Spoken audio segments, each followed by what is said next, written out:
Donc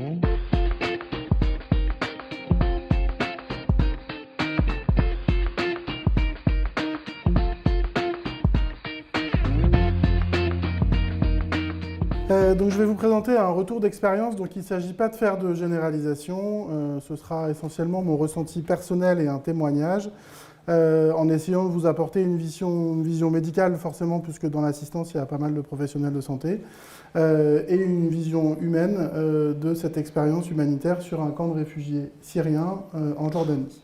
Alors juste pour resituer un peu les choses dans leur contexte, la révolution syrienne commence en 2011 suite au printemps arabe. Il s'agit d'un mouvement au départ de contestation contre le parti Baas de Bachar el-Assad, qui demande au départ plus de démocratie. Ce mouvement est fortement réprimé et c'en est une rébellion armée qui est source d'une guerre civile qui a pour conséquence pour la population civile un exode et une fuite du régime vers les pays limitrophes, essentiellement la Turquie, le Liban et la Jordanie. Dans ce contexte, le Haut Comité aux réfugiés des Nations Unies met en place des camps de réfugiés dans ces pays limitrophes pour accueillir les réfugiés. Le statut de réfugié, il est défini par la Convention du 28 juillet 1951, qui définit une personne qui se trouve hors du pays dont elle est de la nationalité, ou le pays où elle habite en général, qui craint, et il est précisé avec raison, d'être persécuté du fait de son appartenance communautaire, de sa religion, de sa nationalité ou de son appartenance à un certain groupe social. Et qui déclare ne pas pouvoir être mis en protection dans son pays et qui demande donc un statut de réfugié. Et on appelle les personnes qui sont en attente de ce statut de réfugié les demandeurs d'asile. Alors, pour ce qui est de notre mission, à l'été 2012, l'État français envoie le service de santé des armées sur un camp de réfugiés syriens au nord de la Jordanie, à 8 km de la frontière avec la Syrie. Et en fait, à l'arrivée du service de santé des armées, très rapidement, le constat arrive qu'au départ, l'État français avait décidé d'envoyer le service de santé des armées pour pouvoir traiter les blessés de guerre. Donc ils avaient envoyé une équipe chirurgicale avec des chirurgiens orthopédistes, des chirurgiens viscéraux, des anesthésistes, et puis pour prendre en charge le traumatisme, et donc ils avaient envoyé également une équipe de psychiatres et de psychologues. Voilà. À l'arrivée sur le camp, il s'avère qu'en fait il y a très peu de blessés de guerre sur le camp, parce qu'en fait malheureusement ils ont soit décédé avant, soit ils ont été pris en charge par d'autres ONG qui sont encore en Syrie. Et donc en fait sur le camp de réfugiés, il y a énormément de femmes et d'enfants, puisque ça représente près de 70% du camp. Et donc le service de santé des armées fait remonter l'information à l'état-major en disant ce qu'il y a surtout besoin pour aider la population, c'est de pouvoir aider les femmes enceintes notamment. Or, dans l'armée française, dans le service de santé des armées, il y a très peu de gynécologues, puisque l'armée est essentiellement masculine, et donc il y avait historiquement peu de gynécologues formés. Donc le service de santé des armées contient peu de gynécologues. Et donc on répond à un appel d'offres à l'époque pour une autre ONG que nous représentions à l'époque qui s'appelait Gynécologistes sans frontières, et à ce moment-là, on propose de monter une maternité au sein du camp de réfugiés hébergé par l'armée française. Donc voilà, voilà où est situé Zaatari, donc vraiment très limitrophe de la frontière syrienne, et voilà à quoi ressemble le camp de réfugiés de Zaatari. Donc c'est extrêmement vaste, c'est un terrain militaire au départ, alors en fait c'est un morceau de désert qui n'était pas viabilisé ou très peu, pas de route, une chaleur assez conséquente, et puis petit à petit viennent se mettre côte à côte les tentes des réfugiés qui sont organisées par quartier. Et donc nous on était logés tout en bas à gauche de la photo, à ce niveau-là, si la flèche veut bien apparaître. Non. Bon, en bas à gauche de la photo, on voit une route qui traverse la photo, et tout en bas à gauche, en fait, il y avait le camp militaire français. Donc l'armée française avait déterminer un périmètre qui était sécurisé, et nous on était au sein du camp militaire, on avait monté des tentes pour pouvoir recevoir les femmes et les accoucher. Alors je voulais vous expliquer un peu quel était le parcours d'un réfugié pour comprendre un peu dans quel contexte se trouvent ces femmes. Elles ont quitté leur pays, ensuite elles sont passées par un système de passeurs pour pouvoir échapper aux différents groupes armés pour pouvoir atteindre la frontière, et puis une fois qu'elles atteignent la frontière, elles sont prises en charge, et là, on les transporte dans des bus. Elles arrivent très souvent la nuit, et puis ensuite, elles arrivent dans une zone qui est appelée une zone de triage. On vérifie leur identité, on élimine les potentielles dangerosités, on fait un checking médical rapide pour voir s'il y a des urgences médicales à prendre en charge tout de suite. On identifie notamment toutes les femmes enceintes lors de ce triage. Et puis, une fois qu'elles auront leur statut de réfugié, une fois qu'on aura vérifié leur identité, et ben à ce moment-là, on leur remet une carte de réfugié et on leur prend leurs papiers d'origine, quand elles les ont encore. Et cette carte de réfugié va leur permettre d'avoir accès à une tente, d'avoir accès au ravitaillement, que ce soit en nourriture, en vêtements, d'avoir accès aux soins. Mais par contre, la carte de réfugié ne donne pas le droit de sortir du camp de réfugiés. Donc quand elles sont dans le camp de réfugiés, ils restent dans le camp de réfugiés, sauf si c'est pour retourner dans leur pays. Et ils n'ont pas le droit de travailler sur le sol jordanien. Donc au départ, le camp était relativement rapidement mis en œuvre, donc avec des tentes. Et puis au fil du temps, les tempêtes de sable ont endommagé les tentes. Et au fur et à mesure, ils ont essayé de mettre en place des préfabriqués pour pouvoir leur permettre de vivre de plus en plus, voilà, de façon de plus en plus correcte.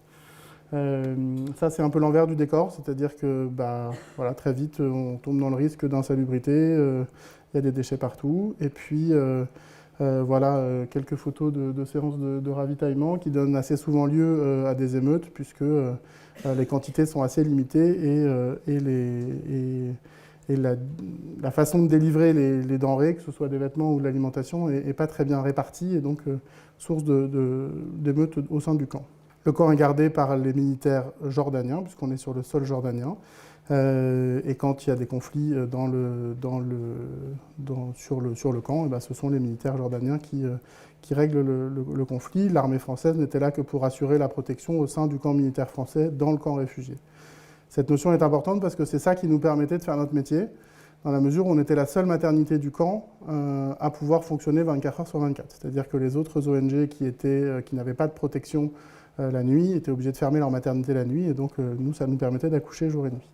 Donc ça, c'était l'équipe avec qui je suis parti. On était donc 2 gynécologues, 2 sages-femmes, un logisticien qui n'est pas sur la photo, et puis il y avait 2 traductrices qui nous permettaient d'échanger avec les femmes. Donc la particularité de cette expérience en Syrie, c'est que ces femmes, elles étaient réfugiées, donc elles avaient un statut qui à la fois les protégeait, mais à la fois elles ne pouvaient pas travailler, donc elles ne pouvaient pas apporter d'argent, donc elles sont toutes dans une situation d'attente, de dépendance, certes protégées, mais dans une situation de dépendance. Ce sont des femmes syriennes qui ont une habitude de soins assez haut de gamme, entre guillemets, sans aucun côté péjoratif, mais la médecine syrienne est une médecine qui est de bon niveau, et les femmes syriennes avaient l'habitude d'avoir un suivi de grossesse et des accouchements dans des structures médicalisées, donc elles avaient une demande de soins assez élevée. Elles étaient demandeuses d'échographie, elles connaissaient les monitorings, voilà. Donc finalement, on a apporté sur le territoire jordanien ce que nous savions faire en France, en essayant de répondre à leurs besoins, aux besoins de la population concernée. Et puis bien évidemment, c'était des femmes qui avaient connu l'horreur de la guerre et pour qui la maternité n'était pas toujours une évidence. Des deuils multiples, des maris qui étaient parfois toujours au combat et parfois des maris décédés, bien sûr, au cours de la grossesse. Je vais vous raconter quelques histoires. La première histoire, c'est celle qui m'a probablement le plus marqué. Fatima avait perdu ses 3 enfants et son mari dans les bombardements. Elle a enterré ses proches et ensuite elle a décidé de quitter le pays. Fatima était enceinte quand elle a quitté la Syrie. Elle était enceinte de près de 8 mois.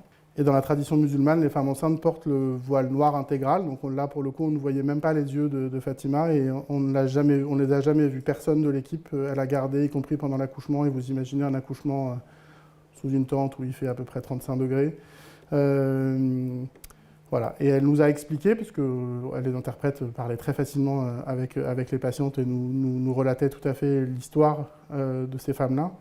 Et Fatima nous expliquait que voilà, c'était une marque de respect pour la mémoire de son mari et qu'il n'était pas question de retirer le voile, y compris pour l'accouchement. Voilà. Elle a été d'une dignité, d'un courage absolu, et au moment où elle a accouché, c'était un petit garçon qu'elle a appelé du nom de son mari. Ce qui m'a beaucoup frappé, c'est qu'elle a pleuré sans aucun bruit. C'est-à-dire que voilà, c'est à un moment, on a vu que les échanges entre la traductrice et elle s'est arrêtée, et en fait la traductrice nous a dit qu'elle ne peut plus parler. En fait, alors on ne voyait pas son visage, donc on ne voyait pas les larmes, Mais voilà, elle s'est arrêtée de parler au moment où elle nous a dit que son fils s'appellerait comme son mari. La deuxième histoire, c'est Jasmine. Jasmine, c'était notre petit coup de cœur. Elle était peut-être d'une classe sociale un petit peu plus élevée que le reste de la population sur le camp de réfugiés. Jasmine, elle est très jeune, elle vient de se marier quand la guerre éclate. Et en fait, les gens d'une classe sociale très élevée ont réussi à fuir vers les États-Unis, vers l'Europe, et les classes intermédiaires, son mari nous a dit qu'on n'avait pas les moyens de partir, donc on est parti avec les passeurs et on est arrivé sur le camp de réfugiés. Elle est accompagnée de sa belle famille. Elle est mariée a priori depuis moins d'1 an. Mais sur son visage, il y a quand même un peu d'espoir. Elle a un visage qui nous a tous marqués. Et elle nous dit, la vie va continuer malgré tout. Et le petit message d'espoir, c'est que les hommes étaient très peu présents sur la maternité. Traditionnellement, les femmes accouchent avec leur belle-mère ou avec leur mère exceptionnellement, mais souvent avec leur belle-mère. Et lui, il était là tout le temps. Pas dans la salle d'accouchement, donc il était à l'extérieur des tentes et il faisait des allers-retours pour savoir comment ça se passait pendant le travail, savoir comment ça se passait. Et elle nous a fait le cadeau d'accoucher la veille de notre départ au sein de la maternité. Et voilà. Mais le sourire qu'elle a sur son visage avant de quitter la maternité nous a laissé un peu d'espoir sur le fait que même dans ces conditions difficiles, on pouvait apporter à ces femmes-là une sécurité et une dignité qui leur permet d'accoucher. Alors Noura, elle était enceinte de jumeaux. Alors jumeaux sous une tente, quand on est obstétricien, on se dit ça va être compliqué. Bien sûr, on a très peur de la complication de l'accouchement, a fortiori de l'accouchement de jumeaux. Donc dans un premier temps, il y avait un hôpital civil à une quinzaine de kilomètres qui était l'hôpital régional de Mafraq, où en théorie, il pouvait accueillir les populations syriennes sur avis médical. Donc on l'avait envoyé en référence en disant il serait bien que vous accouchiez Noura parce que nous, on va être en limite de capacité. Et en fait, Noura est revenue 1 heure après en disant qu'il ne pouvait rien faire pour elle. Malheureusement, ça, c'est quelque chose qui est arrivé assez souvent. Voilà, avec un contexte toujours difficile de dater la grossesse, parce que dans le contexte post-traumatique, beaucoup de femmes avaient des aménorrhées un peu prolongées. Donc voilà, donc la datation, elle se faisait à l'échographie, avec toute l'imprécision que ça peut avoir notamment chez des grossesses gémellaires. Donc toute la question était de se dire, on va plutôt lui faire une césarienne que de la faire accoucher par les voies naturelles pour se méfier du risque hémorragique. Mais quand est-ce qu'on va l'accoucher, avec la crainte d'accoucher des enfants prématurés qu'on aurait provoqués en faisant la césarienne un peu trop tôt. Donc on a longtemps hésité sur la date de césarienne, et puis finalement, après plusieurs contrôles échographiques et plusieurs mesures, on espérait avoir quelque chose qui collait à peu près avec ces dernières règles, donc avoir une estimation du terme qui était assez simple. La césarienne s'est donc faite chez les militaires français qui avaient, eux, un bloc opératoire disponible et qui nous permettait de travailler en sécurité, et qui s'est très bien passé par la suite et qui a été finalement voilà, sur des bébés qui manifestement étaient effectivement à terme et qui ont été très bien par la suite. Donc il y avait un pédiatre qui était là pour s'occuper des enfants, etc. si besoin, et tout s'est heureusement bien passé, mais avec beaucoup d'interrogations de se dire qu'est-ce que l'on peut faire. Et puis il y avait aussi des cas plus difficiles, des demandes d'IVG. L'IVG est légal en Syrie, enfin était légal en Syrie, l'IVG est légal en France, mais l'IVG est interdite en Jordanie. Et on est sur le sol jordanien, et donc en fait on était entre un gynécologue ou une sage-femme qui comprenait la demande d'IVG de la patiente, une patiente qui demandait l'IVG parce qu'elle, c'était culturel chez elle aussi, et puis l'impossibilité légale de le faire. Et certaines femmes nous ont dit, donc nous légalement on ne pouvait pas faire d'IVG puisqu'on se doit de respecter les lois du pays dans lequel on travaille. Et certaines femmes nous ont dit qu'elles allaient faire le chemin retour en Syrie pour aller faire leur interruption de grossesse, qui pouvait être dans un contexte de viol, qui pouvait être après avoir perdu leur mari.